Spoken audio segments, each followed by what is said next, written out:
Take the opportunity to invite young people at universities to make a contribution to the national conversation about topical issues. For instance, nationalization of mines or whatever else is happening in the economy. So we've got two young students. They have taken part in this competition. It's been run by Old Mutual and Nedbank. It's been running for 40 years. Write an essay about a topical issue in the economic space. Chipo, she said, please call me Chipo because my grandmother and my mother call it. That's not an economic topic though, Chipo. Eh? No, not quite. All right. Good morning, Chipo. Welcome. And also Wayde, now he's got an interesting surname. My surname is Flowerday, which is really interesting to say the least. No. But something else beats your surname. You are studying something at Wits. Please tell us what you're studying. I'm doing a BSc in Computational Applied Mathematics with Economic Science. Okay, what are you really studying? Maths with economics, let's put it that way. Okay, interesting. Let's talk about the subject that you wrote an essay about. What did you choose? What subject did you choose? The topic we were asked to write on was nationalization of the mines, and you had to take the pros and cons into consideration and write an essay for or against it. Right. Yeah. What's your view? I was very against it. I still am, actually, but the whole idea has been scrapped now, as we know. So, yeah, that was my stance in the essay. Chipo, what did you write about? My topic was on whether or not we should weaken the exchange rate to improve growth and development. Yeah. And my stance was that if you'd like to improve growth and development, there are other ways that we could do that, and it's not necessarily the best option.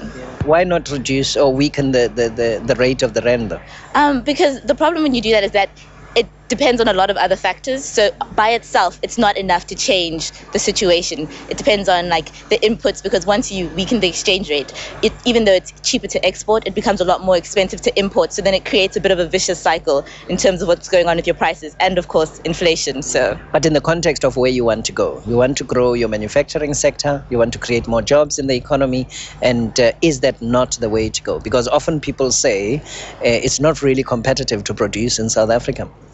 It's not necessarily the way to go, especially because a lot of the empirical evidence says that when you do weaken the exchange rate, it actually has very little actual impact on what goes on. Like there was a study of OECD countries where 23 were studied in like the long run and the short run, and it was found that maybe out of all the countries, like 16 of those countries had no effect when you weakened their exchange rate, including some of like the superpowers of growth such as South Korea. So it's not necessarily what you need to do. But what's the strength of China? The strength of China is in their weak exchange rate, but it's also in their cheap labor. So it's weak exchange rate plus cheap labor. So nationalization, you are against it. Why? Well, basically, if you want to look at the evidence, it's only worked in very select few countries, i.e. Botswana. But the difference with Botswana is what they did is they chose not to manage the mines after taking a 50% stake share in the mines. Other countries like Zambia, however, decided that they're going to try and run their mines themselves, which doesn't end up working. So what you're going to have is a downturn of the mines, worse than what we have now currently in South Africa.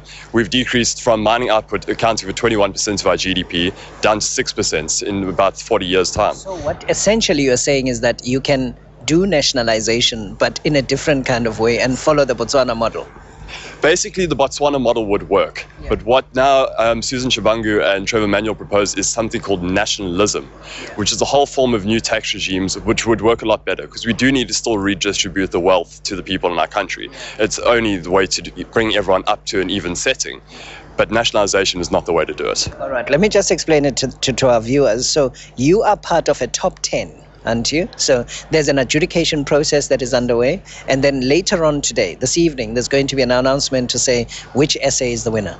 Exactly. Okay. What is the prize that accompanies the winning essay? The first prize for the postgraduate competition is 150,000 Rand towards your education, and then I think it goes to 60,000 Rand, which can be spent in any way, and 30,000 Rand for the first runner-up.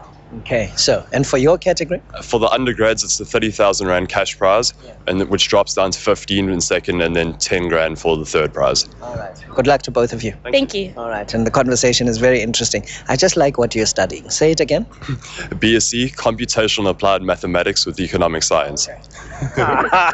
Now, if you were not educated before, you must be now. Let's get a traffic news update and find out from Rob Byrne what's happening on the country's roads.